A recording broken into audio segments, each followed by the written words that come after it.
आज बात होगी उन सपनों की और उन कुर्बानियों की और उन सच्चाइयों की जो हर देशभक्त के दिल में बसते हैं। जो सुनेंगे वो अपने देश से और ज्यादा मोहब्बत करने लगेंगे। अगर हम सोच रहे हैं कि आज़ादी एक त्योहार है तो हम गलत हैं। आज़ादी त्योहार नहीं, ये एक कुर्बानी का नतीजा है। ये है रोती हुई माँओं का सपना, इसमें कितने शहीदों ने बहाया लहू अपना। आज़ादी सिर्फ एक लफ्ज नहीं, एक एहसास है जो खून से लिखा गया और आंसुओं से सींचा गया। कैसे हमको आज़ादी मिली, कितने शहीदों ने अपना लहू बहाया, कितनी माँओं का गोद उजड़ गया और कैसे हम गुलाम बने। कितने जुल्म और सितम ढाए हम पर अंग्रेजों ने। ये वो कुर्बानी है जिसका असली मोल वो समझ सकते हैं जिससे ये आज़ादी छीन ली गई। आज हम बात करेंगे उस आज़ादी की जो हमको कितनी कुर्बानियों से मिला है। हर वीर और जवानों की कुर्बानी का जज्बा है और जो अपने देश से मोहब्बत करते हैं वो लोग इस वीडियो में लास्ट तक बने रहें। और पसंद आए तो कमेंट में जय हिंद जरूर लिखना। 15 अगस्त हम क्यों सेलिब्रेट करते हैं? आखिर ऐसा क्या हुआ था 15 अगस्त को जो आज हम पूरे भारतवासी इसको सेलिब्रेट करते हैं? तो आज हम ये जानेंगे कि क्यों सेलिब्रेट करते हैं और सेलिब्रेट करने के साथ साथ हमें और क्या करना चाहिए। तो दोस्तों शुरू करते हैं अपनी आज़ादी की रियल स्टोरी। एक वक्त था जब लोगों के पास खुल के सांस लेने का भी हक नहीं था। उस वक्त हर हिंदुस्तानी की जिंदगी का फैसला अंग्रेज किया करता था।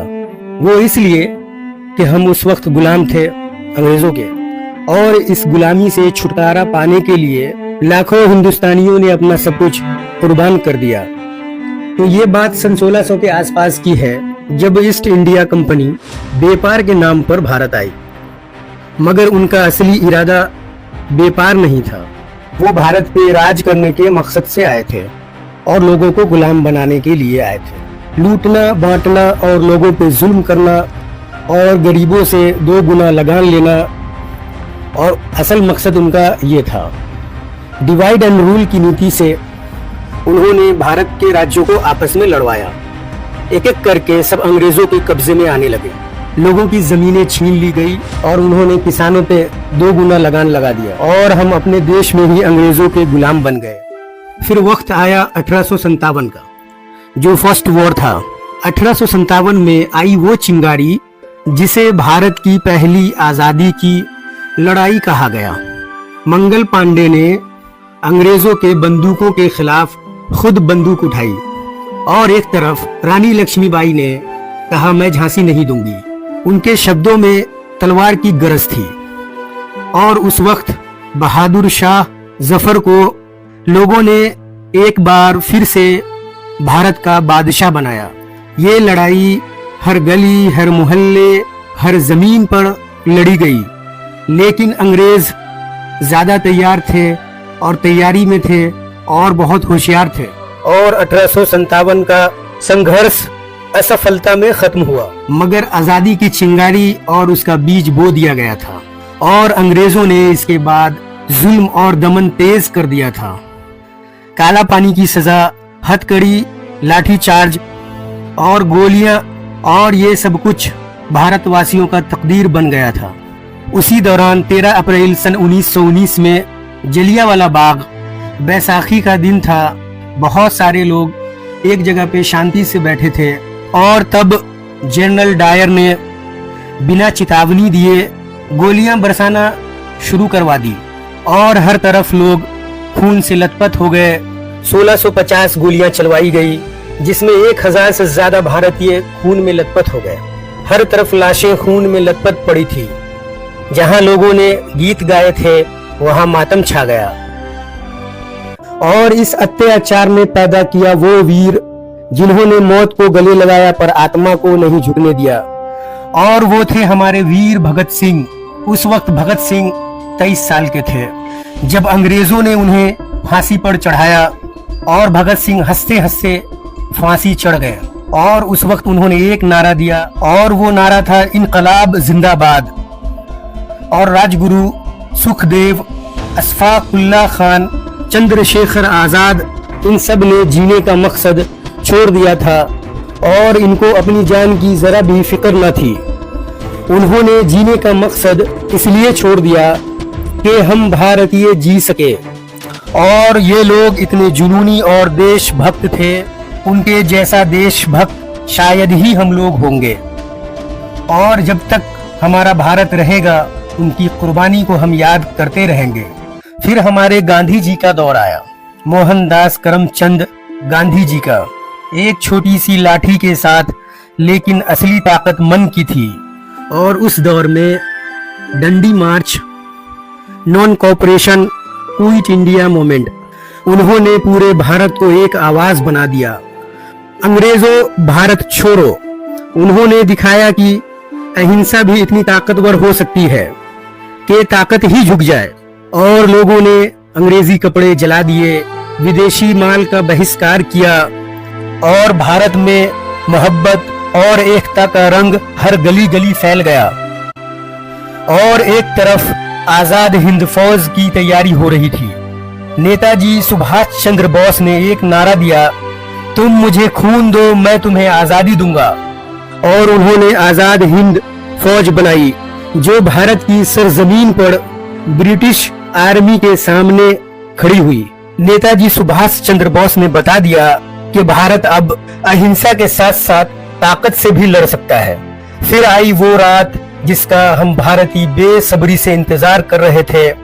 14 अगस्त 1947 की रात, जब भारत सोया नहीं और वो इंतजार था सदियों का और तिरंगा लहरा दिया गया। उस वक्त सिर्फ एक तिरंगा नहीं लहराया गया था, एक अरमान, एक आस और एक आजादी लहरा रही थी। मगर आजादी का तोहफा आसान नहीं था, हमें एक जख्म लगना बाकी था और वो था बंटवारा, पार्टीशन। और उसके बाद ही भारत और पाकिस्तान बना और उस पार्टीशन और बंटवारे में पाकिस्तान बना। लाखों लोग अपना घर छोड़कर निकल गए, खून की नदियां बह गई, दिलों में दरार पड़ गए। आजादी तो मिली लेकिन जख्म उससे भी गहरा मिला। हम भारतीय दो टुकड़ों में बट गए और ये जख्म ऐसा है जो कभी खत्म नहीं हो सकता।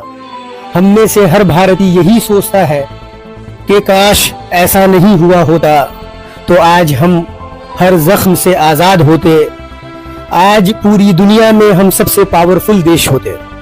लेकिन अंग्रेजों ने डिवाइड एंड रूल और पार्टीशन के जरिए हमको दो टुकड़ों में बांट दिया।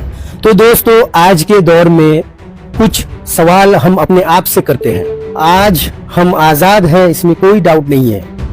क्या हम उनके सपनों का भारत बना पाए हैं? जिन लोगों ने आजादी के लिए अपनी कुर्बानी दी, जैसा उन्होंने सोचा था, क्या वैसा भारत हम बना पाए हैं? आजादी सिर्फ एक दिन का जश्न नहीं है जो हम हर साल 15 अगस्त को मनाते हैं। ये उन वीर और शहीदों की कुर्बानी का नतीजा है। भारत माँ से मोहब्बत सिर्फ नारा लगाने से नहीं होती, बल्कि मोहब्बत और भाईचारगी से जीने से होती है। और दिलों के नफरतों को खत्म करके एक साथ एकजुट होकर मोहब्बत और भाईचारगी के साथ गुजारने से होती है। ऐ मेरे देश, तेरी मिट्टी की खुशबू मेरी रूह का एक हिस्सा है। तेरे लिए हम हर दर्द सह लेंगे।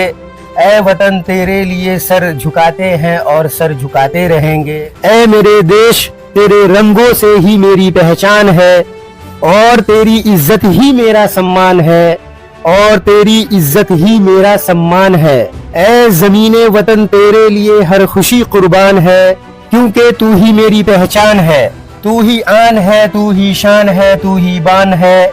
तू है एक ऐसा भारत जो सारी दुनिया से महान है, इसीलिए तुझ पे हर हिंदुस्तानी कुर्बान है। इस आजादी के मौके पर उन वीर और शहीदों पे हमें फक्र है। तू हमारे भारत की शान है, बान है, जान है। मेरे वीर और शहीदों, तुझको भारत का सलाम है। तो दोस्तों, वीडियो ज्यादा लंबी हो रही है और जो बाकी बातें हैं वो किसी और वीडियो में हम बात करेंगे। तो दोस्तों ये वीडियो आपको कैसी लगी प्लीज कमेंट करके बताएं और वीडियो को लाइक और शेयर करें और मेरे चैनल को सब्सक्राइब कर लें। तो दोस्तों फिर मिलेंगे किसी नेक्स्ट वीडियो में। आप सभी को तहे दिल से आज़ादी का दिन बहुत बहुत मुबारक हो और अपना ख्याल रखें और अपने आसपास साफ सफाई रखें और एक स्वस्थ भारत बनाए। तब तक के लिए जय हिंद, वंदे मातरम, भारत माता की जय। ना पूछो भारत की जमीन से क्या हमारी कहानी थी, हमारी पहचान तो बस हिंदुस्तानी थी, हिंदुस्तानी थी। वो शहीद जो कभी लौट कर ना आए, उनके हर सांस में भारत ही भारत बसी थी।